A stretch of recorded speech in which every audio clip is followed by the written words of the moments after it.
We have never lived in a time where brand was this underpriced. Let me explain. What is the biggest difference between me and a lot of people that look like me, or me and the companies that I work with and I get them there? It is the fact that I do branding, not sales. Branding is different than sales.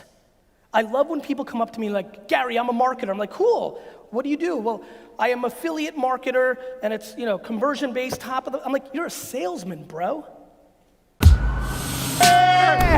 You got your perspective. I just want to be happy. Don't you want to be happy? Unless you are producing content that is meaningful to an audience on this device across 7 or 8 platforms, podcast, LinkedIn, YouTube, Facebook, Instagram, Twitter, Tumblr, unless you're producing content in written form, audio form, or video form across 7 to 10 apps on this device, unless you are relevant on those 10 apps, LinkedIn, YouTube, Twitter, Instagram, if you are not, you are fundamentally irrelevant in society. This is a very important thing to understand, because I know there's people sitting here who have $11 million business and are super happy and aren't even on social media. I get that, but what you're not factoring in is what happens next. To me, what's most important is not today. I stand up here and so unbelievably appreciative of that reception that I just got, and knowing how many of you came here to hear me speak, but I promise you, as I breathe here right now, I recognize that literally everything I did an hour ago and back is irrelevant if I'm unable to execute going forward.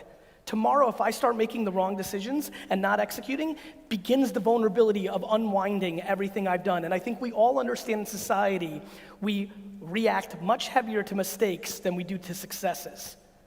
The reason I'm pushing that you're irrelevant if you're not here is I don't think everybody here, including myself, has factored in how much more attention is going here. Let me promise you this.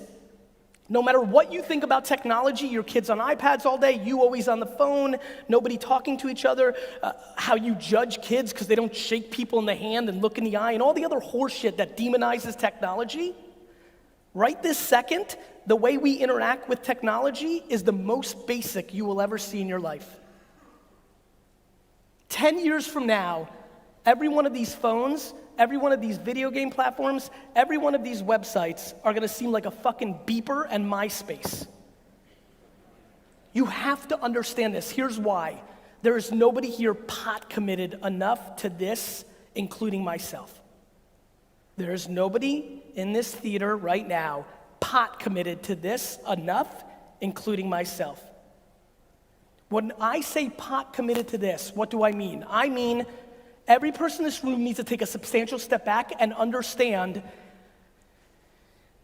am I producing enough pictures, videos, written words in these platforms to achieve what I want? And the answer, and I'll save you time, is no for everybody. And for somebody who's putting out 85 pieces of content a day across audio, video, and written word a day, my answer is staggeringly no.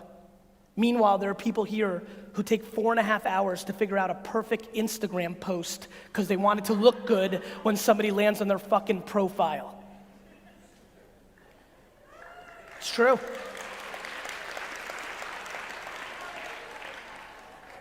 The quickest gateway, the quickest execution for everybody here to get whatever the hell they're trying to get out of here today is to produce content on 10 websites. The quickest way for you to get what you want in your life is to produce videos, pictures, and written words across Facebook, Twitter, Instagram, LinkedIn, YouTube, podcast, your website, email, text messaging platform, period. You know what's crazy? I literally want to say right now, thank you, London, I'm out. It is like, I'm thrilled to go into the mindset. I'm thrilled to tell you, and if you follow me on Instagram, this is where I've taken most of my content. I'm thrilled to tell you that the reason you're not producing enough content is unfortunately you value other people's opinions more than your own ambition and happiness. That literally Pants 47 can leave a content that you're ugly and it makes you stop posting. I can go into that. I can go into a million other things, but I make this very clear and obvious. The reason I am just beginning to succeed in my ambitions is because today is the least amount of content that I will produce, because I will produce more tomorrow and more the next day. You have to understand, media dictates everything, right? There's a specific reason that when there is a coup in a country, that the army goes and takes over the TV network and the newspaper. Communication is the game. Maybe because of being born in the Soviet Union and raised in the US, I had this paradox of being fascinated by a closed and open system of communication. Maybe because I'm an extrovert and I talk a lot. I don't know why, but something came natural to me my whole life, which is communication. What are the things that make people do things, right? What I'm fascinated by is the democratization of media. What I'm fascinated by is that everybody here, how many people here have been following me for more than 1 year? Raise your hand. The fact that 90% of this audience knows that all I want you to do is run Facebook and Instagram ads and you still aren't, makes me want to punch all of you in your fucking face. I mean, literally all I've been asking you to do for the last 2 years is run Facebook and Instagram ads, and you fuck faces still aren't. And I say this because I put it on film, because I'm gonna run this exact video against you in 5 years on some platform, telling you that you missed the golden era of Facebook and Instagram because now it's appropriately priced. And you guys have heard me, if you follow me, say this. I regret that I wasn't able to build my dad's business bigger because I didn't spend enough on Google. I didn't spend enough. I had it figured out. It was called Google AdWords. It was working, yet I still was doing newspapers and direct mail and radio and television because I didn't understand the context of the moment that I was living in. I didn't have enough experience to know that I bought something so good, so underpriced, so scalable, that I didn't squeeze the fuck out of it enough when Google AdWords was the best. If you follow me, you've heard me say that Amazon was the #1 spender on Google AdWords in those early days, and literally used that underpriced attention to be what they are today. I want you to spend on Facebook and Instagram because there's a possibility that never in our lives again will you be able to get in front of people at that cost. Let me just say it one more time because I really need you to understand it. This, right now, and this is why I yell at myself, for the $50 or $80 or $100,000 of my own money that I spend on ads on these platforms to continue to build brand, the truth is, I should spend more. And this is not a joke. If I didn't have such a high expense to run my lifestyle because I have a family that's fancy now, let me make it more basic. If I was single right now, I would literally go move in back with my parents just so I had more money to run on Facebook and Instagram ads. I'm gonna say it one more time. We have never lived in a time where brand was this underpriced. Let me explain. What is the biggest difference between me and a lot of people that look like me, or me and the companies that I work with and I get them there? It is the fact that I do branding, not sales. Branding is different than sales. I love when people come up to me like, Gary, I'm a marketer. I'm like, cool, what do you do? Well, I am affiliate marketer and it's, conversion-based top of the, I'm like, you're a salesman, bro. You're not building a brand. You have 747 URLs that you do landing page optimization against, and you convert, and that's amazing. Being an affiliate marketer is amazing, other than the fact that it should be called an affiliate salesman. Brand is why you buy Nike. Brand is why everybody who's wearing jewelry and watches right now are wearing what they're wearing because they bought on brand, not somebody cookied them on Instagram and remarketed to them, and then they bought that watch, for the most part. And so I brand, and why I love brand is because it's in perpetuity. When you build a brand, you can play on that brand for a very, very, very long time. Why Facebook and Instagram are special, and more special than Google is in Google's heyday, it was not that I was building brand for Wine Library, I was building sales, because when you go on Google, all of our businesses are the same because they're blue letters on a landing page that you click. Brand is when your pictures and videos look different in a feed. Look, I think I'm coming out of the gate in this talk, and I'm gonna macro it up in a minute, but I'm coming out the gate in this talk very tactical about the details. In all my rah-rah and fuck what people say, and self-esteem, and all the mental shit that I believe in tremendously, because that's what gives you the engine. You know, you're not gonna execute shit if you're depressed or insecure. So like, I believe in it, but I'm putting it on a shelf, UK. I'm putting it on a shelf with you right now because an event that is so heavily marketed against me, knowing that you've heard a lot of this, I need one thing. I need 2 people to leave here who've been hearing me pound them in the fucking face about running ads on these 2 platforms to finally say, fuck, it's enough, I'm gonna do it. And watch this is very, very important.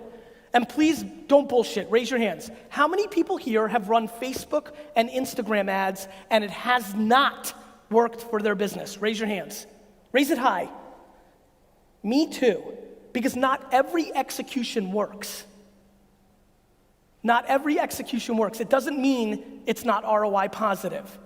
The ROI of a basketball for me is $0. It's $1 billion for LeBron. Just because you didn't execute Facebook or Instagram properly doesn't mean it doesn't work. It means you suck. Attention is like real estate. When Malibu beachfront property or property and buildings in shortage 20 years ago go up for the market and you buy it at the right price and then the market changes, you win. The attention on this device and the platforms is going to change very soon. You are a very unique group of people that feel that the Pied Piper of this opportunity is worth spending an afternoon with, or 2 days, or an hour, what have you.